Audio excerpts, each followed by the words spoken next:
নমস্কাৰ বন্ধুসকল সকলোকে স্বাগতম জনাইছো বন্ধুসকল আসাম এক্সাইজ ডিপাৰ্টমেণ্টৰ এছিষ্টেণ্ট ইন্সপেক্টৰ আৰু কনষ্টেবলৰ আবেদনৰ লিংক ইতিমধ্যে খুলিছে আপোনালোকে ঘৰতে বহি নিজৰ মোবাইলতে কেনেদৰে আবেদন কৰিব পাৰিব সেই বিষয়ে আজি আপোনালোকক জনাম প্ৰথমে আপোনালোকে ৰেজিষ্ট্ৰেচন কৰিব লাগিব ওপেনিং ডেট দিছে 16 তাৰিখ 6 মাহ 2020 ক্লোজিং ডেট 6 তাৰিখ 7 মাহ 2020 এই সময়ছোৱাৰ ভিতৰত আপোনালোকে নিজৰ মোবাইলতে আবেদন কৰিব পাৰিব বলক তেতিয়া হলে আপোনালোকক লাইভ দেখুৱাইছো প্ৰথমে আপোনালোকৰ নাম first name middle name last name phone number দিব লাগিব ইমেইল এড্ৰেছ এমপ্লয়মেন্ট এক্সচেঞ্জ নং minimum qualification caste date of birth এইকেইটা দি কেনে আপোনালোকে প্ৰথমে ৰেজিষ্ট্ৰেচন কৰিব লাগিব তো বলক তেতিয়া হলে ফিল আপ কৰি চাও প্ৰথমে আপোনালোকৰ নিজৰ নাম ফাৰ্স্ট নেম কি হয় আপোনালোকৰ যদি মিডল নেম আছে তেতিয়া হলে ক্লিক কৰিব মিডল নেম দিব যদি হে নাই এই দিব আৰু লাষ্ট নেম লিখিব আপোনালোকৰ যি হয় ফোন নাম্বাৰ দিব আপোনালোকৰ এটা ভ্যালিড ফোন নাম্বাৰ দিব যেটো আপোনালোকে এটো মেছেজ আহিব আপোনালোকৰ আৰু ইমেইল এড্ৰেছ দিব আপোনালোকৰ এমপ্লয়মেন্ট এক্সচেঞ্জ নং দিব আৰু মিনিমাম কোৱালিফিকেশন HSLC যেটো আপোনালোকে পাস কৰিছে HS পাস কৰিলে HS দিব মেট্ৰিক পাস কৰিছে যদি হে HSLC ক্লিক কৰিব তো মই ইয়াত HS পাস কৰিছো HS ক্লিক কৰিছো তাৰ পিছতে আপোনালোকৰ কাষ্টটো সিলেক্ট কৰিব general OBC MOBC SC ST STP যেটো হয় তাৰ পিছতে আপোনালোকৰ ডেট অফ বাৰ্থ ইয়াত ক্লিক কৰিব ক্লিক কৰাৰ লগে লগে এনেকৈ পেজখন ওপেন হ'ব আপোনালোকে প্ৰথমে সিলেক্ট কৰিব ইয়েৰটো ইয়েৰ সিলেক্ট কৰিব তাৰ পিছতে আপোনালোকৰ মান্থটো তাৰ পিছতে ডেট আৰু ইয়াত এপ্লাই ক্লিক কৰি দিব তো please check and confirm your details before registration data once submitted cannot be changed প্ৰথমে আপোনালোকে ৰেজিষ্ট্ৰেচন কৰা ফৰ্মখন ফিল আপ কৰোতে আপোনালোকে এবাৰ চেক কৰিব ৰেজিষ্টাৰ ক্লিক কৰাৰ আগতে যদি এবাৰ ভুল হয় এবাৰ সাবমিট কৰাৰ পিছত কিন্তু আপোনালোকে চেঞ্জ কৰিব নোৱাৰিব গতিকে কেয়াৰফুলি ফিল আপ কৰিব আপোনালোকৰ নিজৰ নাম phone number email address employment exchange নং মিনিমাম কোৱালিফিকেশন OBC MOBC বা আপোনালোকৰ যেটো কাষ্ট হয় হেতু আপোনালোকৰ ডেট অফ বাৰ্থ তাৰ পিছতে ক্লিক কৰিব ক্লিক কৰাৰ পিছত আপোনালোকে এটো সিম্পলি ৰেজিষ্টাৰ ক্লিক কৰি দিব ৰেজিষ্টাৰ ক্লিক কৰাৰ পিছত আপোনালোকৰ এনে ধৰণৰ এখন পেজ আহিব you are eligible for the following post please select the post you want to apply for আপোনালোকৰ যদি হাই সেকেন্ডাৰী পাস দিয়ে তেতিয়া হলে দুইটাই আহিব আপোনালোকে যোনটো সিলেক্ট কৰে আৰু মেট্ৰিক পাস দিলে যদি মেট্ৰিক পাস কৰিছে তেতিয়া হলে আপোনালোকৰ অকল এক্সাইজ কনষ্টেবল এইটোৱে অপচন আহিব তো আপোনালোকে যেটো এপ্লাই কৰিব বিচাৰে ইয়াত ক্লিক কৰিব এনেদৰে এছিষ্টেণ্ট ইন্সপেক্টৰ অফ এক্সাইজ ইয়াত ক্লিক কৰিব তাৰ পিছতে আপুনি আপোনালোকে যদি দুইটা এপ্লাই কৰিব বিচাৰে তেতিয়া হলে দুইটাতে ক্লিক কৰিব তো সেভ এণ্ড নেক্সট কৰি দিব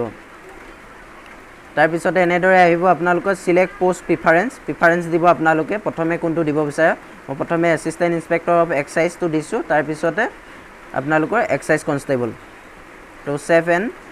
নেক্সট কৰি দিব তাৰ পিছতে এনেদৰে আপোনালোকৰ এপ্লিকেশন ফৰ্মখন আহিব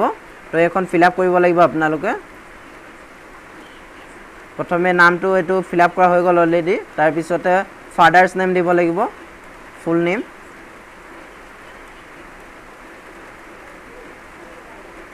ফাদাৰস নেম দিয়াৰ পিছত মাদাৰস নেম ফুল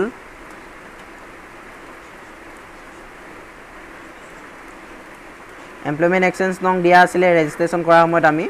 আৰু এটো জেন্ডাৰ সিলেক্ট কৰিব আপোনালোকে মেল ফিমেল ট্ৰান্সজেন্ডাৰ কাষ্টটো সিলেক্ট কৰা হৈ গল ডেট অফ বাৰ্থ দিয়াৰ হৈ গল nationality Indian religion Hindu Islam Christian others Hindu additional phone নং দিব পাৰে আপোনালোকে যদি বিচাৰে আৰু আপোনালোকৰ কন্টাক্ট ইনফৰমেশন দিব লাগিব তাৰ পিছত পাৰ্মানেন্ট এড্ৰেছ যি হয় আপোনালোকৰ ভিলেজ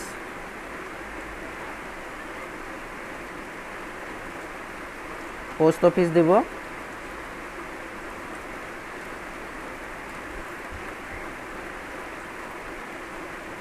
তাৰ পিছতে আপোনালোকে পুলিশ ষ্টেচন দিব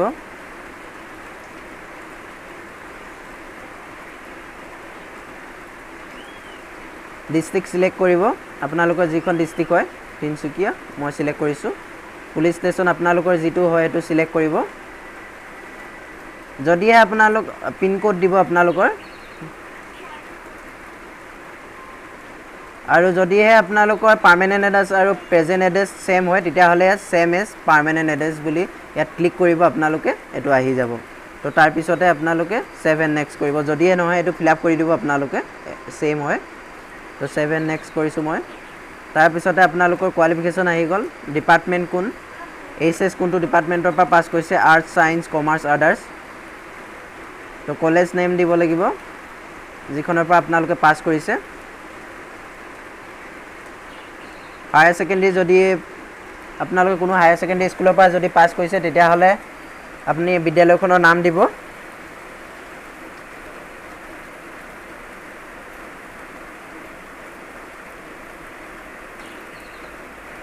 তাৰপিছতে আপোনালোকে পাৰ্চেণ্টেজ কিমান পাইছে সেইটো দিব তাৰপিছতে ছেভ কৰি দিব তো ছেভ কৰাৰ পিছত এনেদৰে আহিব এক্সট্ৰা কাৰিকুলাৰ এক্টিভিটিজ যদিহে আছে আপোনালোকৰ তেতিয়াহ'লে আপোনালোকে ইয়াত ক্লিক কৰিব do you have NCC certificate yes or no' যদি আছে য়েছ কৰিব নাই হ'লে ন' কৰিব তাৰপিছতে আপোনালোকে do you have home guard certificate যদিহে হোমগাৰ্ডৰ চাৰ্টিফিকেট আছে তেতিয়াহ'লে য়েছ কৰিব যদিহে নাই ন' কৰিব আৰু do you have sports certificate যদি স্পৰ্টছৰ চাৰ্টিফিকেট আছে তেতিয়াহ'লে য়েছ কৰিব আৰু যদিহে নাই তেতিয়াহ'লে ন' কৰি দিব আৰু do you have computer proficiency certificate computer certificate যদিহে আছে ডিপ্ল'মা তেতিয়াহ'লে য়েছ কৰিব যদিহে নাই ন' কৰিব মোৰ আছে এইটো মই য়েছ কৰি দিছোঁ তাৰপিছতে আপোনালোকে ইয়াত ছিলেক্ট কৰিব কি কৰিছে MCA PG degree in computer science IT আপোনাৰ BCA কৰিছে নে 2 years ডিপ্ল'মা কৰিছে নে 1 year ডিপ্ল'মা তো মই 1 year ছিলেক্ট কৰিছোঁ ইয়াত আপোনালোকে ডকুমেণ্টছ আপলোড কৰিব লাগিব তো এনেদৰে আপোনালোকে ক্লিক কৰি কিনে নিজৰ ফাইলত যাব আপোনালোকে প্ৰথমে ডকুমেণ্টছখিনি আপোনালোকে স্কেনিং কৰি ল'ব সাইজটো বনাই ল'ব আপোনালোকৰ তেতিয়া আপোনালোকৰ সুবিধা হ'ব সোনকালে কৰিবলৈ তো মই ইয়াত ডকুমেণ্টছৰ সাইজ বনাই থৈছোঁ মোৰ তো মই আপলোড কৰিছোঁ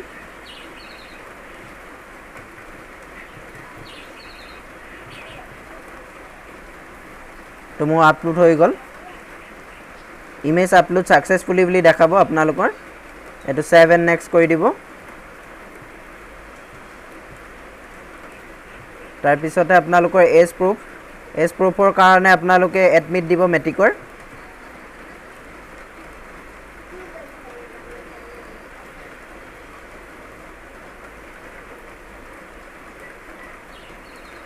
আপোনালোকৰ নিজৰ মেট্ৰিকৰ এডমিট কাৰ্ডখন দিব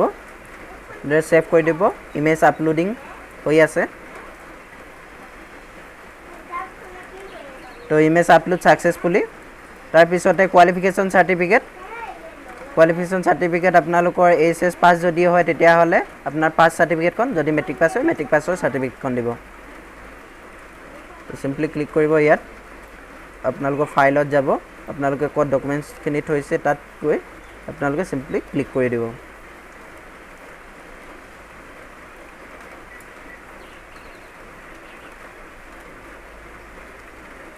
তো মই সেভ কৰি দিলোঁ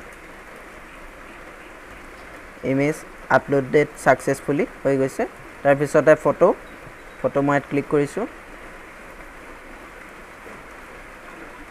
আপোনালোকৰ ফাইলত যাব ফাইলত গৈ আপোনালোকে য'ত থৈছে ফটোটো সিম্পলি ক্লিক কৰিব তাৰপিছতে আপলোড কৰি দিব তো image upload successfully signature click কৰিব ব্ৰাউজাৰত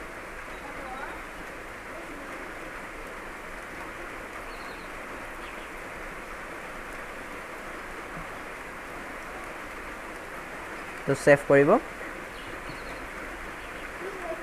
ইমেজ আপলোড সাকসেসফুলি কাষ্ট সাৰ্টিফিকেটত ক্লিক কৰিব ব্ৰাউজাৰত তো ফাইলত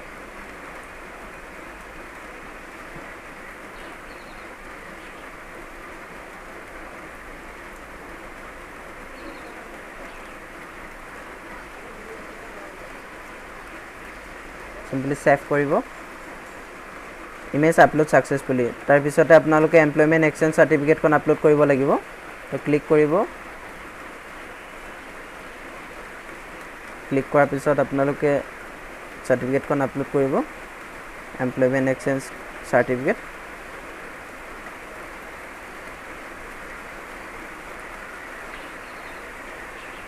তো সেভ কৰিব সেভ কৰাৰ পিছত ইমেজ আপলোডেড সাকসেসফুলি 7 প্ৰিভিউ তাৰপিছতে কৰি দিব এনেদৰে আপোনালোকৰ ফৰ্মখন আহিব post with preference assistant inspector of excise preference to excise constable personnel details আহিব আপোনালোকৰ এপ্লিকেশ্যন নংটো ইয়াত আহি যাব নেম যেটো আপোনালোকে ফিল আপ কৰিছিলে ফাদাৰ্ছ নেম আহিব